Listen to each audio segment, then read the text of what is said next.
ជីវិតមនុស្សមិនបរាជ័យព្រោះខ្សោយទេតែបរាជ័យព្រោះខ្លាចចាប់ផ្ដើមខ្លាចគេមើលងាយខ្លាចបរាជ័យហើយចុងក្រោយរស់ក្នុងជីវិតដែលខ្លួនមិនចង់បានផ្នែកទី1ភាពក្លាហានមិនមែនគ្មានការភ័យខ្លាចមនុស្សក្លាហានមិនមែនមិនភ័យទេ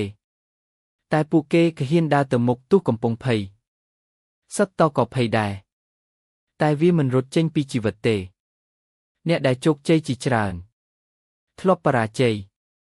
ធ្លាប់យំធ្លាប់ត្រូវគេមើលងាយតែពួកគេមិនឈប់ដើរពាក្យតាក់ទាញអ្នកខ្សោយរត់ចេញពីបញ្ហាអ្នកក្លាហានរៀនពីបញ្ហាផ្នែកទី2ហេតុអ្វីមនុស្សភាគច្រើនមិនហ៊ានព្រោះពួកគេខ្លាចពាក្យមនុស្សខ្លាចគេថាមិនបានខ្លាចគេសើចខ្លាចគេរិះគន់ប៉ុន្តែចាំមួយឃ្លាមនុស្សដែលរិះគន់អ្នកភាគច្រើនគឺមនុស្សដែលមិនហ៊ានធ្វើដូចអ្នកបើអ្នកចង់ផ្លាស់ប្ដូរជីវិតអ្នកត្រូវហ៊ានធ្វើអ្វីដែលអ្នកដទៃមិនហ៊ានផ្នែកទី3របៀបធ្វើឲ្យខ្លួនឯងក្លាហាននិយាយជាមួយខ្លួនឯងថាខ្ញុំអាចធ្វើបានកឈប់ប្រៀបធៀបខ្លួនជាមួយអ្នកដទៃហ៊ានចាប់ផ្ដើមទោះមិនទាន់ល្អឥតខ្ចោះបរាជ័យហើយត្រូវក្រោកឡើងវិញព្រោះភាពក្លាហានមិនកើតពីកម្លាំងទេតែកើតពីការមិនព្រមបោះបង់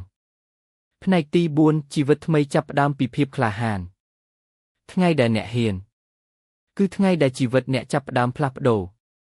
ហ៊ាននិយាយហ៊ានរកស៊ីហ៊ានរៀនអ្វីថ្មីហ៊ានស្រមៃធំព្រោះឱកាសធំមិនទៅរកមនុស្សខ្លាចទេពាក្យខ្លីប៉ះចិត្តបើអ្នកមិនក្លាហានសម្រាប់ក្តីស្រមៃអ្នកនឹងធ្វើការសម្រាប់ក្តីស្រមៃអ្នកដទៃចប់វីដេអូ closing កុំរងចាំឲ្យខ្លួនឯងល្អឥតខ្ចោះទើបចាប់ផ្ដើមសិនហើយអ្នកនឹងក្លាយជាមនុស្សក្លាហានដោយខ្លួនឯង